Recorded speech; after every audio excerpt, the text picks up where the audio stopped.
This particular top or blouse is the one that I believe is cheeky and trendy, and I'm so sure you're going to find it very interesting to make. So with that being said, you're welcome to another tutorial video. If you're new here, you are most welcome. My name is Chichi for short, and returning subscriber, I love you. Thanks for always coming back.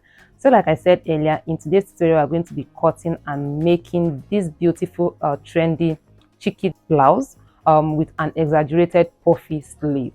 So if this video is the one you are interested in, please sit right back, relax, enjoy watching, and do not forget to subscribe, hit the like button, and also drop your comments down below in the comment section. So without further ado, let's dive right into the tutorial.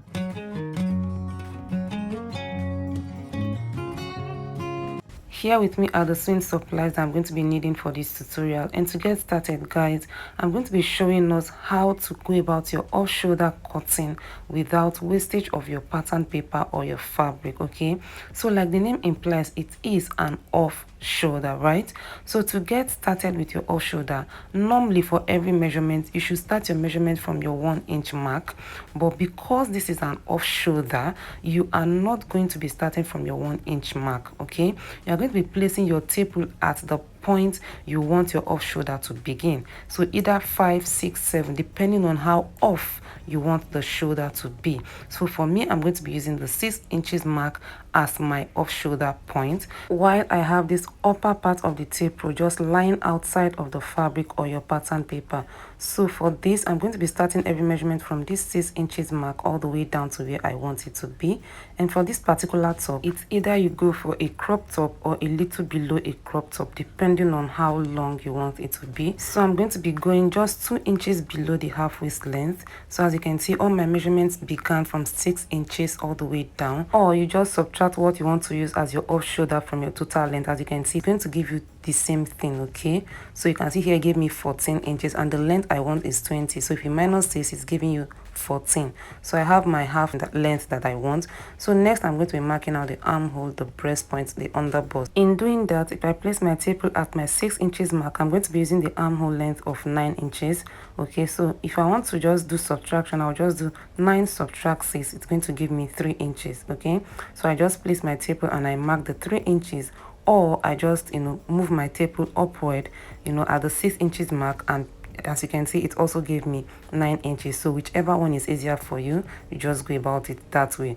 And for the breast point is 11.5 inches plus half an inch is going to give me 12 inches. And then for the underbust as well, I just add half an inch and then mark as well. And I also come to the center foot area and I mark the same thing so that I can have both points connected or rolled out on a straight line. So I have all my vertical measurement, the armhole, breast point, underbust, and the half waist length. So the next thing that I'm going to be doing is to get the breast point measurement divided by 2 plus half an inch. So from the center fold, I'm going to be marking the breast point divided by 2 plus half an inch. And for this particular measurement, I have the breast point to be 8 inches divided by 2, which is 4 plus half, which is 4.5. So that's it. So at the underbust, I'm going to be marking 1 inch between the breast point line. So I have 1 inch on the left side and then 1 inch on the right side of the breast point line. Okay, so I have a total of 2 at this point, and I come to the half waist length. I do the same thing, 1 inch between the breast point line. So in total, I'm going to be having also 2 inches at this point. And then coming over to the upper chest area of the top, I'm going to be marking 3/4 on both sides of the breast point line. So I have here to be 3/4 of an inch and then 3/4. So I have a total of 1.5 inch at the upper chest area. So I'm going to be connecting everything to the breast point from the half waist to the underbust, and then from the upper chest down to the breast point as well, and then vice versa. So I get hold of my curve and then I connect like so, just like your normal bustier. So after this point, the next thing is to come over to the upper part. So you get your across chest measurement. Just in case you do not know how to achieve your across chest measurements, this is how you go about that, just like I'm showing you on your screen. So by the time you get that, what you do is you divide that measurement by 2. So for this one, the across chest measurement is 14, and I divide by 2 is going to give me 7, right? Plus 1 is supposed to give me 8. And then placing our tape rule to measure out. Remember, our cross chest is 14 divided by 2 give us 7, which is here. But note that we have this point that we're going to be taking out. Okay, that's for the bustier area. So we're going to be putting that into consideration as well. So at this bustier area, we have a total of 1.5 inch that we're going to be taking out. Okay, plus an extra half inch for stitching. So we're going to be putting all that into our seam allowances in marking out our across chest. To practicalize all I've just said, so I come to this point, I'm using 1/4 of an inch to stitch. So this is the 1/4 of an inch on this side, and then on this other side this is also the 1/4 of an inch. Okay, so by the time you measure from this point to the other point, you're going to be having a total of 2 inches. So now to mark out our cross chest, we place our tape rule at the center fold. We have 3.5 at this point. Okay, so we now come to this other side, we place our tape rule, start from the 3.5 where the other one stopped, and then we measure out the across chest measurements. Okay, so from 3.5, this is our across chest divided by 2, which is 7. Okay, so we have it 7 at this point plus 1, which is 8. So I take my tape rule back to the center fold area to have a total of 10 inches, and then I come down to the armhole area, and then I mark the same thing there, and then I'm going to be connecting so that I can curve out the armhole area. And with the help of a curve rule, I have the armhole area curved out. And as you can see, just like the name implies, off shoulder, we have the shoulder off. Okay, so we don't have any business with the shoulder. So at this breast point area, I divide the bust circumference measurement by 4 plus 2 inches seam allowance. Okay, you can add 2.5 if you want, but I'm using 2 at this point.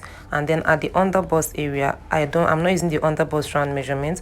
What I have at the bust area, I just add 1/4 of an inch. So I add 1/4 to give me 13 1/4. And then coming down to the waist area, that's at the half length area, I further add 1/4, okay, giving me 13.5. So I connect all the way to the armhole area. This is what it looks like. Okay, please note that the half waist length for the back is always 1 inch to 1.5 inch shorter than the front.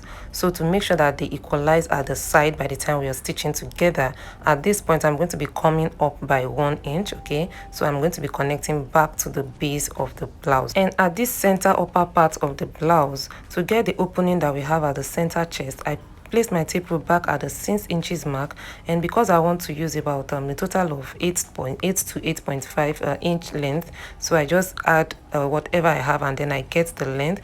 And then at the side, I'm going to be using less than half an inch because I don't want it too wide, less than half an inch or at most half an inch, and then I connect this point to this other point. So at this point, this is what the front part looks like. So to get the back, I'm going to be extending all these are horizontal measurements for the back. Please, at this point, if you haven't subscribed, please do well by subscribing, like, and also share. Drop your thoughts in the comment section. So for the back, I begin by marking out the zipper allowance, which is 1.5 inch. You can use also 1 inch if you can manage your space well. So I'm going to be marking out all the horizontal measurements, and which I'm going to be starting with the armhole. And to get that, remember that for the front we use the across chest. Okay, so for the back we are going to be using the across back, and the across back here is 15 divided by 2 give me 7.5 plus 1, which is 8.5. And then I mark that all the way down to the armhole, and I also connect so that I can curve out the armhole, which is what we have just done. Next, I'm going to be marking out the dart allowance measurement, and for the dart, like we did to the front, we divide the breast point by 2 plus half an inch, and then you mark just like we did to the front, which is giving us 4.5, which we just connected. And then at the under bust, I'm going to be marking half an inch on both sides of the dart line, that's at the under bust. And at the half waist length, I do the same thing, half an inch on both sides. Okay, I'm going to be connecting the under bust to the half waist length with a straight line, just as you can see. So after the connection to the upper part, I'm going to be connecting it like so. I'm sure you can see the shape that is taken at the upper part. So that's it for the dart. So the next thing, we just come to divide our bust measurement by 4 plus seam allowance. Make sure you include your dart allowances as well. So just divide by 4, add your dart allowances and your stitching allowance of about 1 inch or 1.5, depending on how much seam allowance you actually want. So that's just basically how you're going to be applying your body circumference division for the back area. okay, the bust divided by 4 plus that allowance plus seam allowance. The same thing with the under bust round, same thing with the waist measurement. So at the end of the day, you connect all the points together. So this is what the back looks like. Remember I said earlier that the back is always 1 inch or 1.5 inch shorter than the front. So I'm going to be taking out that 1 inch from the back, and so this is the length for the back. So this is what we have for both front and then the back. So let's just indicate the part we are going to be cutting through. So all these are where we're going to be cutting through, and next after this I proceed to cutting now. So this is what the cutout for the front part looks like. So you cut out all the sides, the bustier area, the not really the neckline, but like the center chest area, that's where the opening is, we just cut out as well. And then for the back, I don't want the neckline or the center back to be this high, so I'm going to be marking the neckline down a bit. That's for the back. So I also placed my tape at the 6 inches mark. I come down by extra 2 inches, making me a total of 8 inches for the back. So I'm going to be connecting back to the across chest width like so. So the back is going to be a little bit lower than the front, so I proceed to cutting as well. So this is what the cutout for the back also looks like. Okay, so this is it, and this is the neckline area. And for the dart area, I'm not going to be cutting that out. Okay, I'll just stitch it on the fabric. I'm not going to be taking that out. And at the end of the day, this is what we have for the front and the back pattern. So next we proceed to cutting of our fabric with our pattern. So this is what the fabric looks like. This fabric is actually really beautiful. So I place on fold and place the front pattern, and I cut out. Please, if you cannot cut with your free hand, please make sure you use a pin, a safety pin, to just hold it down, to, fasten the pattern to the fabric before you cut out, so you can have an accurate measurement. And also I also want to let you know that I did not add any extra allowances to the fabric. That's because I already had that included in my patterns already. Okay, so everything, every seam allowances that I need is already on the pattern paper, so that's why I'm not adding an extra to the fabric. So this is the strap I'm going to be using, at that center front area, where it's going to be a strap to knot at the center front. So this is just basically how I go about it. I fold into 2 and I also fold into another 2, and then this is what it looks like. So this is the interfacing. I already had that stayed. I already have the dart stitched on it, and this is what they all look like. This is the back part. Okay, so this is what the back looks like. I stitched the interfacing onto the main fabric, and this is what the beautiful front looks like. Okay, so we can see that the bustier is already looking very beautiful even without a cup to it. So you can see where I stitched a strap just half inch above or below the upper chest area, and then I'm going to be turning it with the interfacing like so, just as you can see all the way down, and then I put the back on the front and I stitch together. And then for the sleeve, which should even be a separate tutorial on its own, but nevertheless, let's get this done. So I fold the fabric into 2, that's the whole width of the fabric, and I fold into another 2, that's for the 2 sleeves. Okay, so I have 4 folds, that's 2 for each sleeve. Then for the width, I think I have about 14 to 15 inches here, which is okay. But if you want it to be much fuller, then you can use a wider width for this. Okay, and then for the length also, you can add to the length I'll be using here if you want it much fuller than what I'll be doing here. So for the length, I'm going to be using 36 inches plus 2 inches, which is 38, so that I can divide into 3 equal halves. So like I said earlier, I'm going to be using 36 inches plus 2 inches, which is going to give me a total of 38 inches. So here is the length of the sleeve in total that I'm going to be using. Remember I said I'm going to be dividing the length into 3 equal halves. Okay, so 36 inches divided by 3 will give us 12 inches each. Okay, so for the first one, I'm going to be adding 1 inch for the seam allowance. Okay, that's at the upper part, and then for the middle one, I'm going to be using the exact 12 inches, and then at the lower part I also have 13 inches. That's extra 1 inch for the stitching allowance as well. Next is to mark out the armhole area for the sleeve, and to get that done from this other end, not the center fold area. Okay,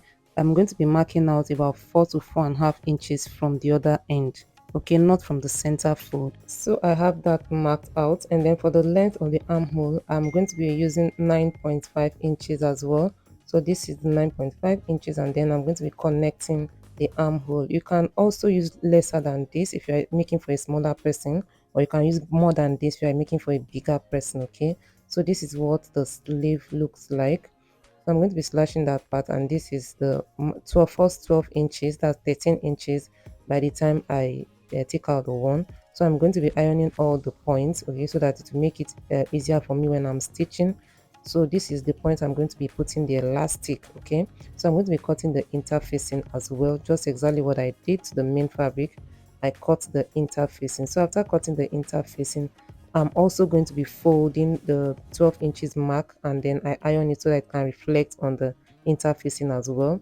So I open it up, and this is what it looks like. I'm going to be stitching the upper and the lower part before I commence the stitching of the middle point. That's all the 12 inches marked out. So this is the upper and the lower part stitched, and then I'm going to be stitching on this point where the elastic is going to be passing, okay. So for the upper part, I stitch using half an inch, and then for this one I also stitch two lines, that is half an inch, and then at the lower part I also use half an inch to stitch, and then I'll be passing the elastic through all these points, okay. So after stitching, this is what it looks like, and this is the elastic I'm going to be using. I'm going to be passing the elastic through each point, and to get the width of the elastic, I'm going to be placing the elastic like so, and then get half of the width of the fabric. That's the length of the elastic I'm going to be using for every point, okay. So this is the middle, so that's the length of the elastic I'm going to be using at this point, and I'm going to be doing the same thing to every one of them.